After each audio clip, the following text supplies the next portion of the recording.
Hello everyone, आपका स्वागत है जॉब मास्टर्स पर। तो आज हम न्यू चैप्टर को कवर करेंगे, ग्रेविटेशन। काफी इंपॉर्टेंट होने वाला है पेपर पॉइंट ऑफ व्यू से, और उसमें काफी सारी हम ऐसी चीजें भी जानेंगे जो हमने 10th क्लास में पढ़ी हैं, बट उससे भी थोड़ा सा लेवल उसका हाई हो जाता है। ठीक है, क्योंकि पेपर के पॉइंट ऑफ व्यू से पढ़ना है तो हमें बिल्कुल अच्छे से तैयारी करके पढ़ना है कि हमें कंसेप्ट क्लियर करना है, रट्टा नहीं लगाना है। यहाँ पे कंसेप्ट को क्लियर करते हुए हमें यहाँ पे अपने पढ़ाई को करना है। ठीक है, तो देखो सबसे पहले ग्रेविटेशन क्या होता है। तो हमें पता है कि जब न्यूटन के ऊपर न्यूटन के ऊपर सेब गिरा है, तो न्यूटन जी ने सारी क्या बनाई थी, ग्रेविटेशन लॉ अपना तैयार कर दिया था। ठीक है, उन्होंने बताया था कि ये सेब गिर रहा है तो किसकी वजह से गिर रहा है, क्यों नीचे को ही आ रहा है, क्यों वहां पे ही नहीं आ रह रहा। जैसे ये पेन है, मैं सोच रही हूँ मैं इसको फेंकूंगी ऐसे तो ये इस तरह गिरेगा, है ना। तो मैं ये क्यों कि यहाँ पे क्यों नहीं लटक रहा भाई, कुछ तो चीज है उसमें ना, कुछ तो चीज है जिसकी वजह से वो क्या हो रहा है कि जो ग्रेविटी उसे नीचे को ही पुल कर रही है, नीचे को ही खींच रही है। इसमें हमें ये जानना है। ठीक है, सो सबसे पहले आपने यहाँ पे देखना है यहाँ पे देखेंगे हम ध्यान से कि जब ये सेब है, सेब यहां से आते हुए इसके सिर पर गिरा और उन्होंने बोला ये एक क्या है, ग्रेविटी है, ये एक क्या है, ग्रेविटी है। ठीक है, ये एक ग्रेविटी है।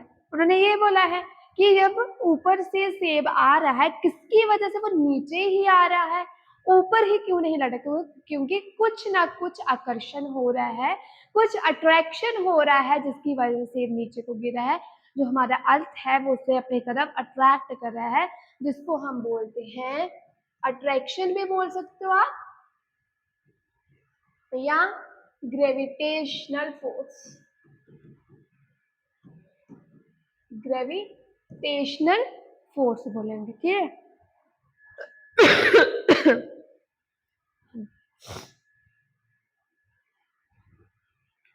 क्लियर हो गया कि अगर ये सेब इधर आ रहा है, इसके सिर पर गिरा, तो इसने पूरा किसका कंसेप्ट दे दिया। ठीक है, इन्होंने पूरा कंसेप्ट ग्रेविटी का यहाँ पे दे दिया, यहाँ पे उन्होंने ग्रेविटी का कंसेप्ट पूरा का पूरा दे दिया। ठीक है, अब क्लियर हो गया होगा आपको कि जब जो अर्थ है वो धरती के चारों ओर चक्कर लगाती है, जो धरती है वो जो अपना सॉरी मून है वो धरती के चारों ओर चक्कर लगाती है। क्यों लगाती है कुछ ना कुछ ग्रेविटेशन है उसमें, कुछ ना कुछ वहां पे अट्रैक्शन हो रही है, इसीलिए वो चक्कर लगाती है। ठीक है, कुछ ना कुछ वो चक्कर लगाती है।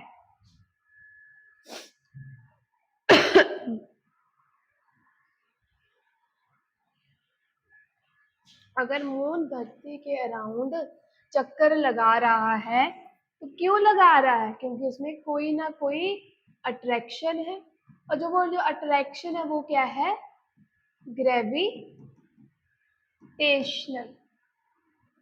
फोर्स का गुरुत्वाकर्षण हो रहा है, इसमें गुरुत्वाकर्षण हो रहा है, जिसकी वजह से ये पूरा अर्थ जो अर्थ के अराउंड मून चक्कर लगा रहा है उसमें आकर्षण हो रहा है कि जिसकी वजह से वो जो धरती उसको अपनी तरफ पुल कर रही है, अट्रैक्ट कर रही है। ये कंसेप्ट आपको क्लियर हो गया होगा यहाँ पे। तो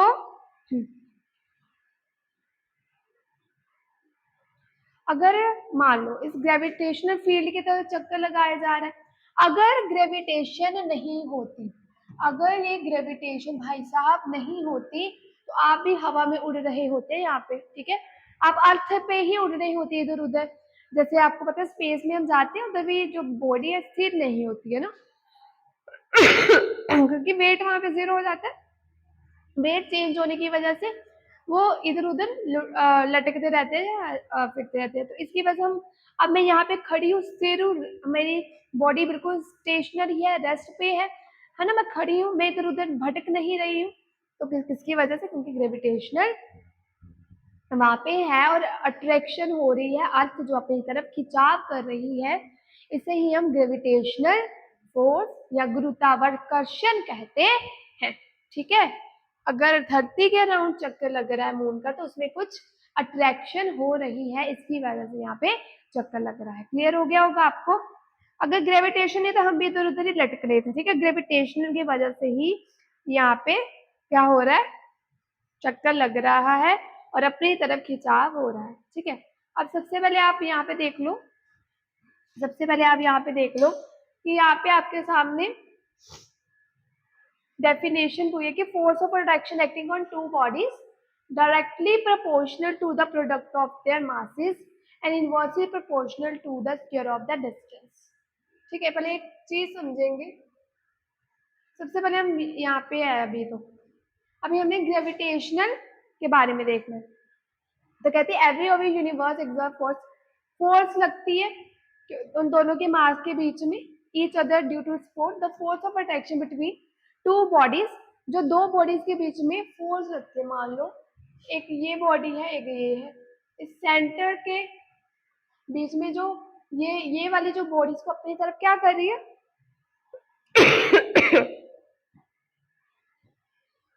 अट्रैक्ट कर रही है, जिसकी वजह से फोर्स ऑफ अट्रैक्शन लग रहा है, ग्रेविटेशनल यहाँ पे लग रही है। ये मास m1 है, ये छोटा m2, और जो इसमें थोड़ा डिस्टेंस लग रहा है वो r होगा। ठीक है, और सेंटर से, इसके दोनों के सेंटर से इसका डिस्टेंस देखा जाता है। ठीक है, पूरे से नहीं, सेंटर से देखा जाता है। ये आपको यहाँ पे चीज याद रख लेनी है। उसके बाद है कि if one two bodies and earth and force of attraction exerted by the earth, उसे हम ग्रेविटेशनल फोर्स कहते हैं। जब कोई अट्रैक्शन होती है, अर्थ अट्रैक्ट करिए अपनी तरफ बॉडी को, उसमें जो अट्रैक्शन हो रही है वही आपकी ग्रेविटेशनल फोर्स कहलाती है। क्लियर? ठीक, आगे बढ़ेंगे।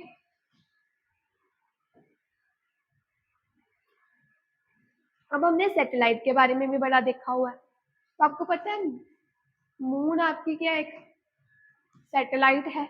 मून आपकी एक सैटेलाइट है, ये नेचुरल सैटेलाइट। कुछ सैटेलाइट ऐसी होती है, कोई आर्टिफिशियल है, कोई नेचुरल सैटेलाइट्स होती हैं जो कि मून प्लैनेट्स के अराउंड, जैसे सैटेलाइट मून प्लैनेट और machine that orbits around the body usually planet. ठीक है, मून एक नेचुरल सैटेलाइट है, कुछ आर्टिफिशियल सैटेलाइट्स होते हैं जो घूमती रहती है। ठीक है, एक ग्रेविटेशनल फील्ड के राउंड चक्कर लगाती रहती है, ये तो हमें पता है। बट कहते हैं इसके दो मेन है, एक तो नेचुरली और ये एक वो जो हमारे दोबारा बनाई जाती है आर्टिफिशियल सैटेलाइट्स होती है। ठीक है, और इसके दो पार्ट्स होते हैं, आपको ये भी याद रखना है, एक होता है एंटेना, एक होता है पावर सोर्स। तो मेन आपने यहाँ से देख लेना है कि एंटेना और पावर सोर्स इसके दो मेन कॉमन पार्ट्स होते हैं, जिसे आपने अच्छे से पढ़ लेना है। ठीक है, तो यही था कुछ सैटेलाइट्स के बारे में। अब वही बात है कि यहाँ पे आप देख सकते हो दो बॉडीज है। ठीक है, एक जो ये वाली बॉडी इसको अपनी तरफ अट्रैक्ट कर रही है, इस सेंटर पॉइंट से इस सेंटर तक। ठीक है, इस सेंटर पॉइंट से उसके सेंटर तक उसको अट्रैक्ट किया जा रहा है। देखो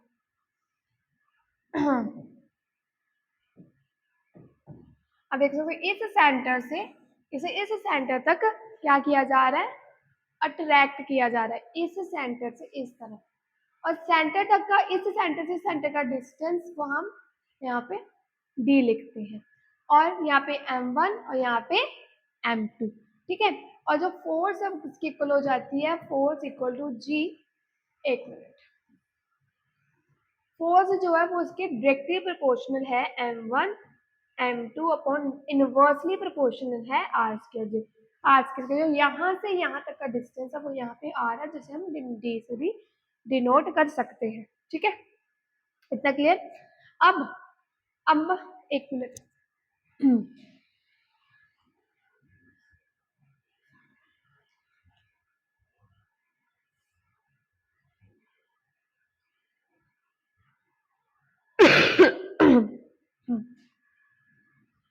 और जो एफ है जो उसका डायरेक्टली प्रोपोर्शनल है वो जी।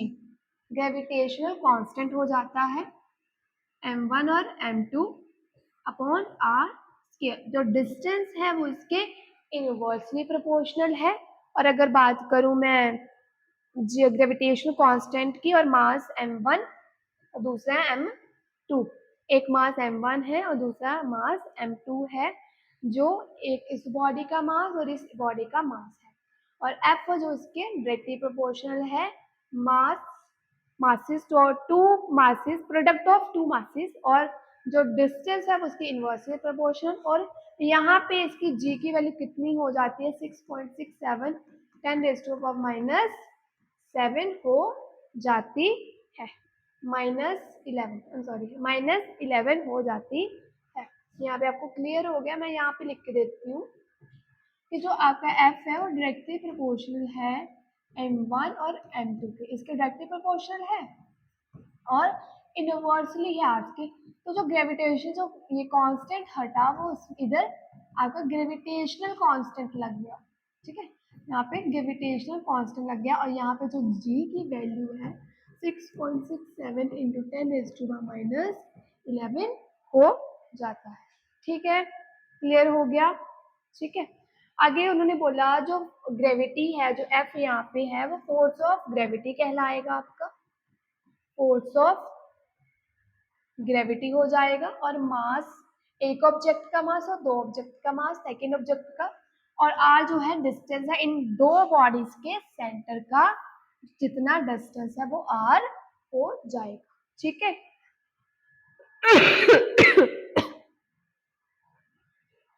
यही बात है।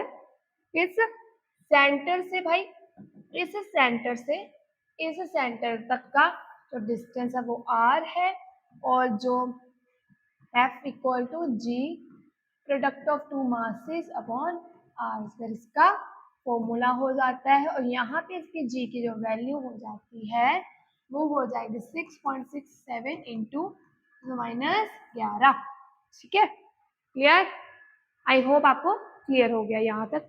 तो ये बहुत अच्छा ही कंसेप्ट है, तो आपने अच्छे से इसको अच्छे से समझ लेना है। यहाँ पे अपने आपके सारे डाउट्स क्लियर हो जाएंगे, ठीक है। क्यों क्यों ग्रेविटेशनल फोर्स जो है वो अपनी तरफ अट्रैक्ट, क्योंकि क्यों ग्रेविटेशनल फोर्स लग रही है, क्यों अट्रैक्शन हो रही है, ये आपको सारा बताया कि अर्थ जो है वो अपनी तरफ अट्रैक्ट करती है। इसलिए मैं यहाँ पे खड़ी हूँ तो बिल्कुल स्थिर खड़ी हूँ, मैं इधर उधर लटक नहीं रही हूँ, ठीक है। अगर यहाँ पे कोई ग्रेविटेशनल फील्ड नहीं होती, कुछ ग्रेविटेशनल अट्रैक्शन नहीं होती, तो मैं भी इधर उधर भटक रही होती और मैं यहाँ पे स्थिर आपके सामने आपको पढ़ा नहीं होती। अब ये पेन है यहाँ पे ये इधर उधर लटक नहीं रहा, ग्रेविटेशनल फोर्स से कुछ अट्रैक्शन हो रही है जिसकी वजह से हम यहाँ पे खड़े हैं, बिल्कुल रेस्ट पोजीशन पे भी खड़े हैं, क्योंकि पुल्स हो रही है, अर्थ आपको पुल करी अपनी तरफ, अट्रैक्ट करी, ग्रेविटेशनल फोर्स लग रही है, ठीक है। क्लियर। उसके बाद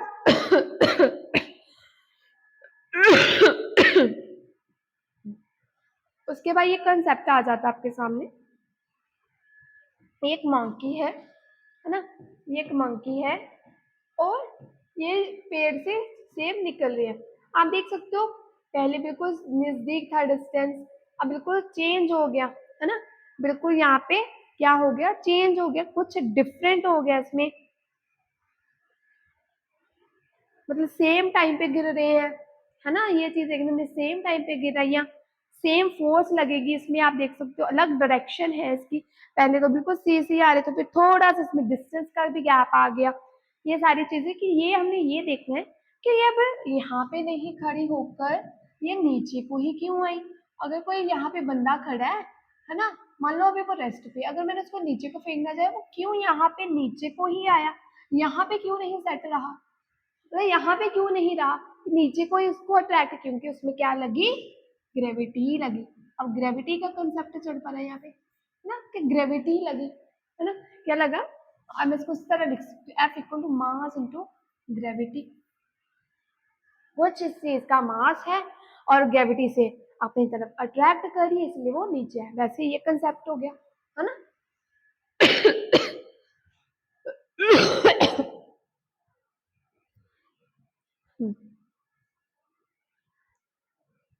एक मिनट पानी पी लो जरा मैं।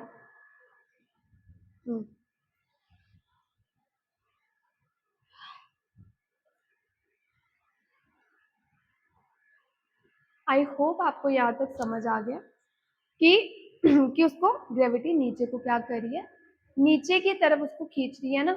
तो क्यों कर रही है? क्योंकि ग्रेविटी लग रही है और कुछ उसमें एक्सीलरेशन भी कर रही है, कुछ rate of change of velocity हो रही है कुछ। अगर मैं इसको F equal to M A लिख दूं तो कोई फर्क पड़ेगा? अगर मैं m की जगह g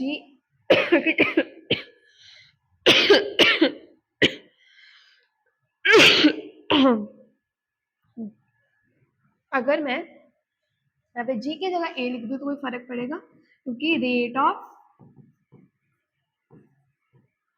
चेंज ऑफ वेलोसिटी हो रही है। अगर यहाँ पे ग्रेविटी लग रही है, अगर ये सेब नीचे को गिर रहा है, एप्पल नीचे को आ रहा है, कुछ एक्सेलरेशन भी लग रही है ना, कुछ एक्सेलरेशन के साथ वो नीचे आ रहा है। ये सेम ही कंसेप्ट हो गया ना कि अगर जी की जगह ए भी लिख दिया, जो कि हमारा सेकेंड लॉ भी है, जो न्यूटन साहब का सेकेंड लॉ भी है, वो भी यही कहता है ना, कि क्यों वो चीज आगे को जा रही है? क्योंकि कुछ एक्सेलरेशन हो रही है। क्यों वो नीचे को अट्रैक्ट करेगा? जिसमें भी एक्सेलरेशन हो रही है, ये ग्रेविटी इसको नीचे को खींच रही है, मतलब वो नीचे को आ रहा है क्योंकि यहाँ पे अट्रैक्शन हो रही है ग्रेविटेशनल फील्ड की वजह से, है ना। अब हमें पता है यहाँ पे कि आपका g m1 m2 upon R square होता है, सभी को पता, और mg हो गया, है ना। अब अर्थ पे, इस सेंटर पे मैं खड़ी हूँ, यहाँ पे सेंटर है ये अर्थ का, यहाँ पे कुछ मैं खड़ी हूँ, यहाँ का इसका पूरा जो सेंटर पार्ट का डिस्टेंस होगा, बट एक, अब इस अर्थ के सेंटर के सामने तो आपका मास तो बड़ा छोटा है ना।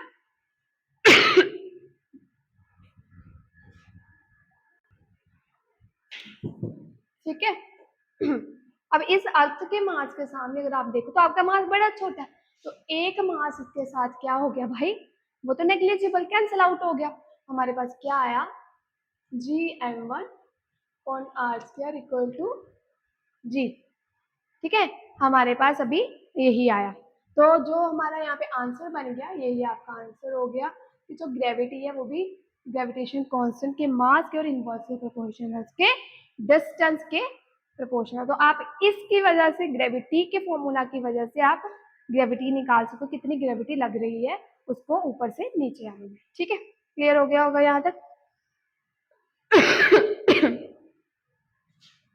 तो ये आपका ग्रेविटी ड्यू टू एक्सेलरेशन का, क्योंकि जो ग्रेविटी है वो ड्यू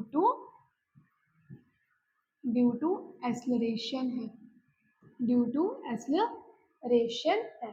ठीक है, आई होप आपको ये सारा कंसेप्ट जो मैं समझाने की कोशिश कर रही हूँ, थोड़ी तबीयत ठीक नहीं है मेरी, बस बोला नहीं जा रहा, बट आपको जो समझाने की कोशिश की जा रही है आप समझ रहे होंगे। ठीक है, चलो आगे बढ़ेंगे अभी हम।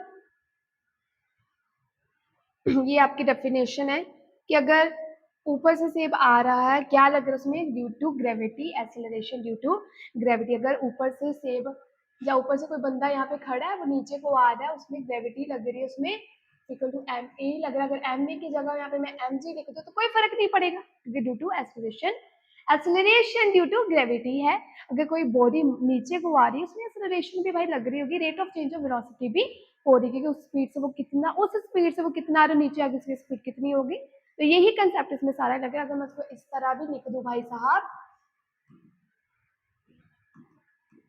तो इस फॉर्मूला से आप सारा का सारा न्यूमेरिकल सॉल्व बहुत इजीली आप कर सकते हो। क्लियर? आई होप आपको ग्रेविटी तक तो समझ आ गया। अगला वाला हम नेक्स्ट करेंगे, क्योंकि मेरा गला नहीं चल रहा, कल हम अगला कवर करेंगे। आई होप आपको अभी तक जो करवा दिया वो लेक्चर समझ आ गया होगा। Thank you, have a wonderful day, and channel को सब्सक्राइब करना मत भूलिए।